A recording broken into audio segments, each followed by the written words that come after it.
Meena, you can introduce Balvinder ji. Balvinder ma'am. Thank you, ma'am. Hari Om again, everyone. So, Balvinder Kaur Kunar is the teacher from Arya Gurukul Ambernath, as was mentioned earlier.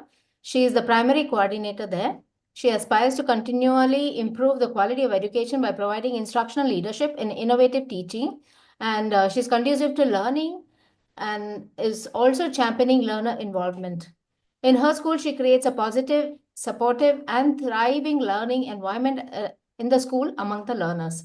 She stresses the importance of models and significantly reduces disciplinary problems. Her achievements: she has been selected as one of the top 10 teachers at the Global Teaching Excellence Awards 2021, Microsoft Innovative Educator Expert continuously for many years. I can see a train, of the year 21, 22, 23, 24, etc. She's won the best coordinator award from IB Illuminate Biology Education Awards, and she got a diploma in, of course, TEFL, etc., from the International College of Teachers and Trainers. And she's currently, of course, working as a coordinator academics and co-curricular part and in administration in Arya Gurukul. She works as a primary head. She has had several other experiences working in the same school and many other schools. So with this wonderful background that we know about her, we see that she's one of those who loves to learn and loves to help others learn. Over to you, Balvinder ji, for talking to us on nurturing global citizenship in the classroom. Thank you so much for honoring me and welcoming. I still feel I am a learner and would love to be a learner before being a teacher. Thank you for giving me such a wonderful opportunity to talk to such amazing facilitators of 21st century learners. So thank you, ma'am. I would like to thank even Divija ma'am for talking on such a wonderful topic about mindfulness, to be self-aware about counseling session, which is the need of an hour. As to an extended question, Prasita ma'am said we should be a good listener. Yes, I too agree with that. A good listener is always a good orator. So with this session, I welcome everyone. Hariom, namaste. I would just like to start with a little story here. I remember my school days. I remember a student named Sanya, who joined our classroom from a very small town in India. So she had never seen the world beyond her hometown, but she had a desire and insatiable curiosity about learning different cultures. So one day when she bought in a handmade map and she shared stories of the places she dreamed of visiting. When she shared this about her dream, it became our dream. She shared her vision, it became our vision. So this small simple act turned our classroom into a window to the world, and it has inspired and motivated all of us to learn more about the cultures, more about interacting, connecting, and fostering one small spirit, that is global citizenship. Maybe during that days we couldn't understand this terminology of global citizenship, but which with years we have understood. So to experience the highlights, the importance of this global citizenship. So I thank everyone for joining this session today. In this era where I can say the world is more fast and interconnected than before, it is very, very crucial for all of us to build in, to foster this global citizen within our classroom before we step out in the world. A global citizen, I can say, is aware of this wider world, which not only values or respects, but also values diversity, take mindful actions to make this world a more equitable and sustainable place. So today we all will be exploring how we can nurture such global citizen by aligning our teaching practices with the SDGs goal, that is United Nation Sustainable Development Goals, and also integrating them into various scholastic as well as co-scholastic subjects in our classroom. So So when I talk about goals, why there's a question behind our mind, there's a question in our mind, there is a question on our face, why integrating this development goal, SDGs goal,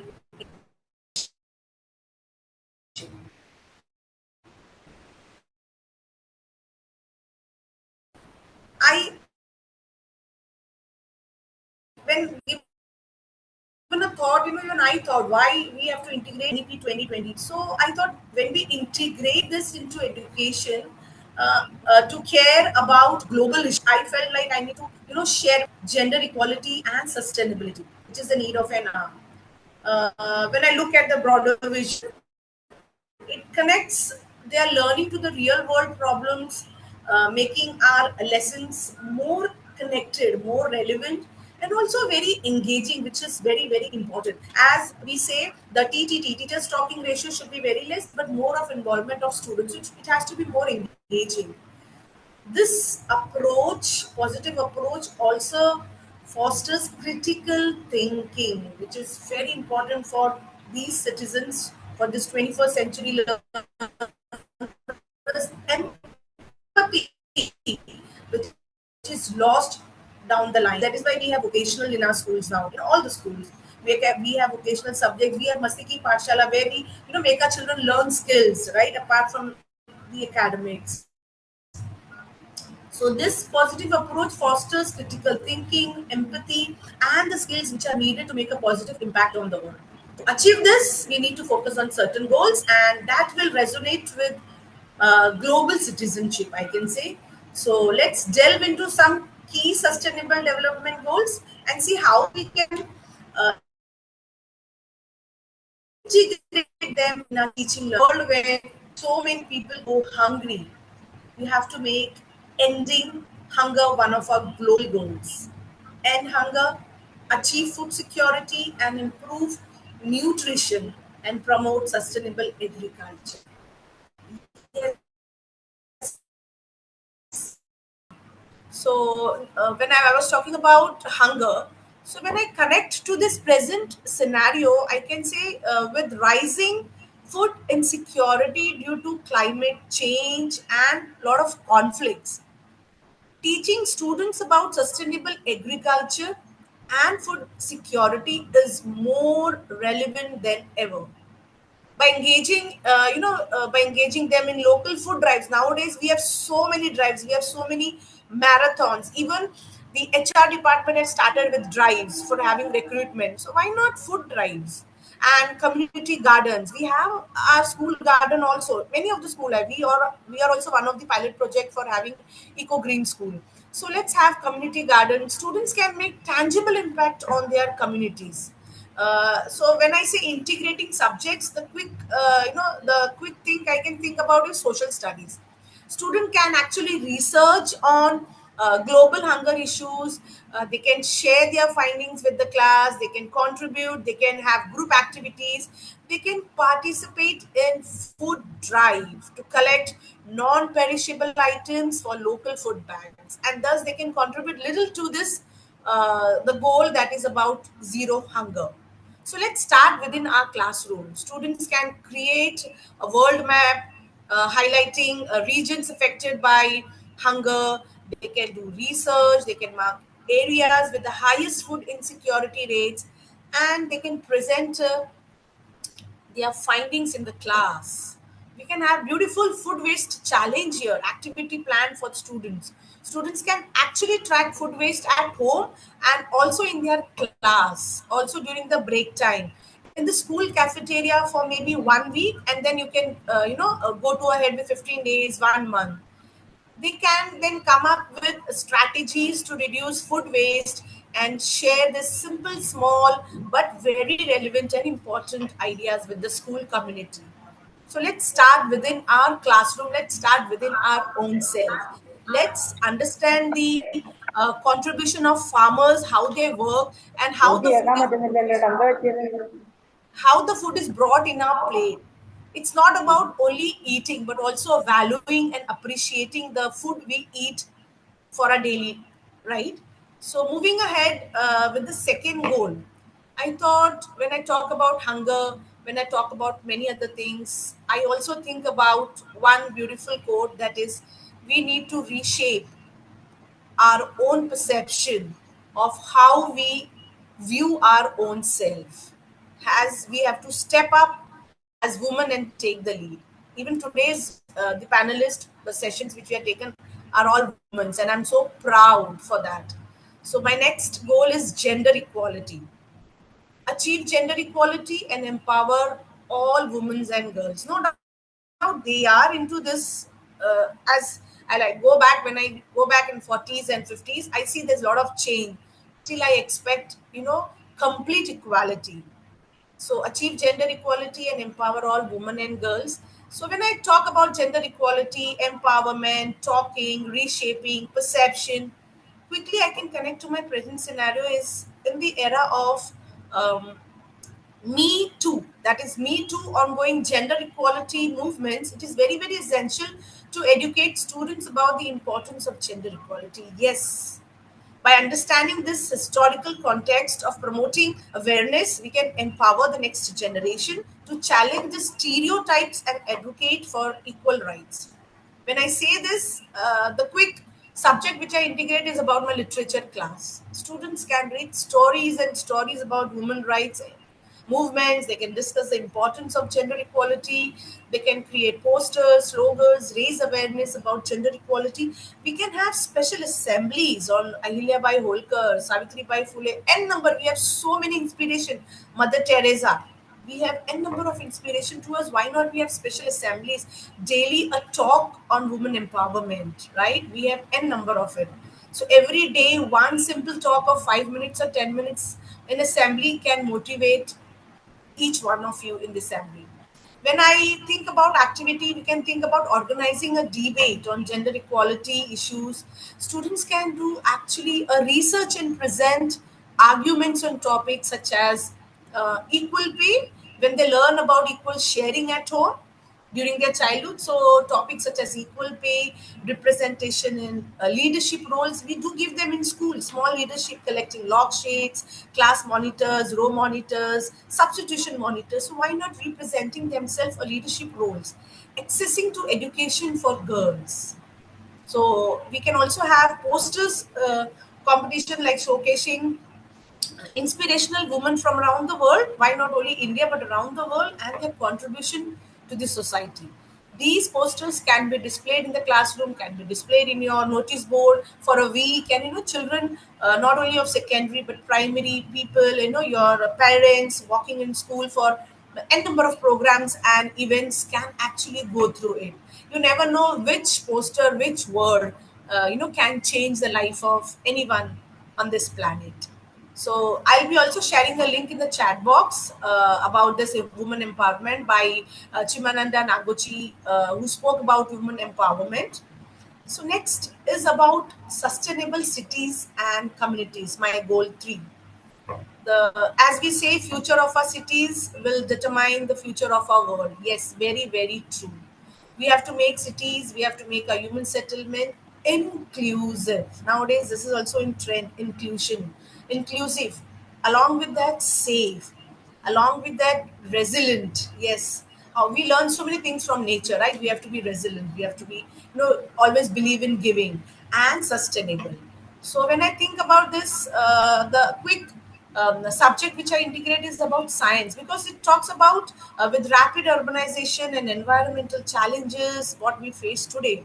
It is very, very crucial for all of us to educate our students, our 21st century learners, about sustainable city planning, because how we can plan, we can give them hands-on projects.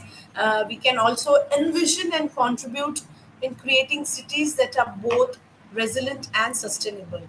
So in science class we can learn about sustainable urban planning, we can learn about project designing a model of sustainable cities. Every school has a month, right, science exhibition. So why not we can take SDGs. We had taken this as a theme for a science exhibition last year, SDGs goal. And we had wonderful project displayed by not only our in-house Arya Global Group of School, but we have 40 schools participating in this mega event of Manthan. So my, why I'm saying this, because the small contributions, small initiatives, small platforms can, you never know, can create great scientists in our nation. So even we can have activity like students can design a green space for their own school or their own community, considering elements like plant selections or maybe the sitting areas and sustainable features. They can present in the the blueprint and their designs to the class and explain their own choices with what they prefer to.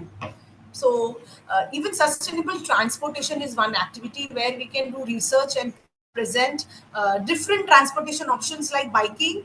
We can go for public transit. We can go for electric vehicles, right? So which we can create informative brochures, which is also a integration with English, or posters to promote such options in our community. So these were the goals which I had taken to integrate in my teaching classroom. But when I talk about integration, it's about all about subject. Now, why subject integration? Teachers are with subjects, scholastic, post-scholastic. We all have a major subject. Apart from scholastic, we also have our performing arts. We also have our visual arts. So, subject integration with regards to our topic of nurturing global citizen in the classroom, it refers to the process of seamlessly incorporating all SDGs goal into various subjects. So it's all about creating, I can say, the vision of our Pujya Gurudev holistic learning environment where students can connect and what they learn in different subjects on a broader global issues. And as I said, fostering sense of empathy, respecting values, accountability, and also awareness about the world. So, by integrating this global citizenship, like subjects, social science, social studies, science, maths, English, art, music, dance, we can actually help our students, our future learners, to see the interconnectedness of these subject disciplines to their relevance to their real world challenges. Because we don't want problem creators, but we want problem solvers. This positive approach will definitely encourage our students to think critically about the global issues. They will appreciate the cultural diversity and develop the skills to contribute positively society. So, looking at social studies, I can say we can organize a mock United Nations sessions where students can represent different countries and discuss global issues. Classroom examples we can take like discuss the impact of historical events on different regions and cultures. A small example I just thought of is students can compare the Venn diagram, the effects of colonizations in different parts of the world. They can actually explore how different countries approach the governance and human rights. And as beautifully said, history is not just about the past, but it's all about how we understand our present and we shape our future. So this is all about SST. We can do n number of things. Ideas are welcome by all the facilitators here on this channel. Moving on to the next subject, integration, science. I can say science knows no country because knowledge belongs to humanity, and it is the light, it is the torch which illuminates the world. Yes, we can explore scientific advancement from various countries, from various nations and their global impact. For example, students can learn about their contribution of not only Indian scientists but also all around the world, from the different parts of the world in different sectors. We can conduct experiments that highlights environmental science and sustainability, such as water purification, recycling, water storing, water conservation. So many rainwater harvesting, and number of things are there. So we can do with small step, and then we can move on to a larger extent. Then moving on to subject integration is Balvinder ji, thoda you need to wind up because it's getting okay. more speaker Okay. there. 11:30 Yes. finish. Yes, I'll wind up. So That contribution means is math. they can come out with their own ideas also. It's very Yeah, good. yeah. But then let us have a, Yes. yeah. Yes, Thank Amma. you. Thank you, Amma. Yeah, you can close it. Whatever you were saying, finish that. Whatever you were saying. Yeah. Okay, okay, Amma. So I can also say with along with maths, we can conclude with music, art, and dance, because learning and performing traditional music, dances from around the world, hosting a multicultural music and dance festival where students perform different pieces. We can have that also. So along with that, I can also say about art. We can organize an international art fair where students can display their cultural inspired artwork. As we say, art is the most intense mode of individualism. So with this, I can say by integrating these activities and resources into our teaching practices, we can actually help our students to develop a deeper understanding of the global issues and foster a sense of empathy. So, in conclusion, I can say nurturing a global citizen in classroom is not just about imparting knowledge, but also about fostering empathy, understanding a sense of accountability towards the world. As rightly said by Pujya Gurudev Swami Chinmayananji, the future is carved out of the present moment. Tomorrow's harvest depends upon today's plowing and sowing. So, with this, I thank everyone. Thank you for your attention. And let's inspire our students to dream big, think globally, and act locally. Together, we all can create a brighter future for all. Hari Om. Thank you, Amma. Thank you.